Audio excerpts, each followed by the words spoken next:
I don't watch TV anymore, but once in a while, when the days get darker and it's raining outside, I like to have a chill night on my sofa and watch something. So today, I want to give you my top 10 movies, series, documentaries about money and finance. So technically, it's not even cheating on my no TV rule, because it's basically my job now. Alright, my absolute favorite movie of all time is hidden somewhere in the list, which by the way has no particular order. Now there were 3 famous finance movies that you will not find on the list. I will tell you why they did not make my list at the end of the video. Oh, and I will try to do my best not to spoiler, in case you don't know them yet and you still want to watch them, but I will try to give you some context.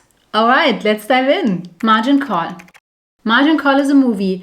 It's not particularly a real life story, so it's fictional, but it may have been a real life scenario. There are many well-known actors in there that you may recognize, and this movie shows the events within a 24-hour window at a large investment bank at Wall Street. It's sort of set in the financial crisis 2008, and it's all about the decisions that have to be made once it becomes evident that this firm could go bankrupt in a short amount of time. And what I like about it is that, at least to me, it seems like pretty realistic. And it's kind of a calm movie. No one dies, at least not that I remember. And yeah, it's a good one. Next up is Boiler Room. This is also a movie. It's an older movie from 2000. And it is fictional, but it's based on a very realistic scenario. Again, many well-known actors that you may recognize. And I cannot tell you the plot without spoiling what it's about, but do know that it involves a get-rich-quick scheme and market manipulation. It's been a while since I watched it. Would love to see it again. Next up is The Big Short. This is also a movie, but based on a true story. This definitely is my absolute favorite movie from that list, and not just that, also in general. It's about the financial crisis in 2008,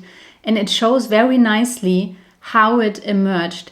And it does so by following different people or different groups of people who predicted the burst of the housing market in around 2008. Many famous actors playing characters as well as themselves. And what I love about this movie is the style, like it is filmed, and how the story is told, but especially that you can learn with the characters what they learn and then understand how this all came down. Great movie, absolute recommendation for me to watch it. Even though when you watch it for the first time, I probably watched it 10 times already, but when you watch it for the first time, it may be a bit difficult to understand it in detail, but don't let that hold you back from watching it. Alright, next up is Bernie Madoff, The Monster of Wall Street. This is a documentary I just recently watched on Netflix. This is about, you may have heard it in the news, the biggest Ponzi scheme in the history of mankind. Now, I had heard the name before, but until I watched this documentary, I didn't know about the scope of this fraud. And it's pretty much as bizarre as it is tragic. It was definitely interesting to watch, and they interviewed many different people that were involved in one way or another. Alright, next up is The Fake Genius, a $30 billion fraud. This is also a documentary, and it's a documentary here on YouTube from YouTuber James Johnny. This one is about Sam Bankman-Fried and the collapse of the crypto exchange FTX, which was not too long ago. You might remember it. And I have to say, it was exceptionally made. It was exceptionally researched. And if you only read the headlines and you want to learn, what really happened, then definitely recommendation to watch. And James Johnny, by the way, has other documentary style videos on his channel. Next up in our list is Eat the Rich, the GameStop saga. This is also about an event that happened not too long ago. I don't know if you remember it. It was this kind of dispute between institutional traders and retail traders like us that concentrated on this one company, GameStop. And this was one of a kind, definitely. Now, the documentary itself is very fast-paced for my taste, but they do interview different people that were involved, like, for example, people from the forum Reddit, as well as some hedge fund people. And I really loved how you get these different angles on the same story. But not just that, they also explain nicely what actually happened and how this worked, and they also explain the financial terms. Now, when researching for this video, I found out that they also made a movie about the same topic, about the GameStop thingy. I haven't seen it yet, but it's called Dumb Money. And because we already talked about James Johnny, he also has a 2-part documentary on his channel about the GameStop thing. But this one is less about the whole picture of what went down and more about the Reddit users and the psychology behind it, and how for some this actually transitioned into a full-blown conspiracy theory. Now, one more documentary before we get back to movies. And this is called Skandal, which is the German word for scandal. Skandal, bringing down Wirecard. I also recently watched this documentary on Netflix. And this is somewhat personal because Wirecard was a German company and some of my friends were actually invested in the company. In fact, I remember when we were on a ski trip together and in the evening we watched some other money show on Netflix, and one of the episodes was about Wirecard and about this woman who was shorting Wirecard. To short a stock means to bet on the price of the stock falling. So usually we make money when the value of a stock grows, but someone who shorts a stock makes money when the value drops. And I remember them joking, saying, oh my god, if this woman is shorting Wirecard, maybe we should see that as a sign and sell our position. Well, they did not, and then a few months later this whole thing blew up, resulting in my friends losing money. And the documentary is about the sequence of events that happened until the thing actually blew up. Okay, now back to movies. Moneyball.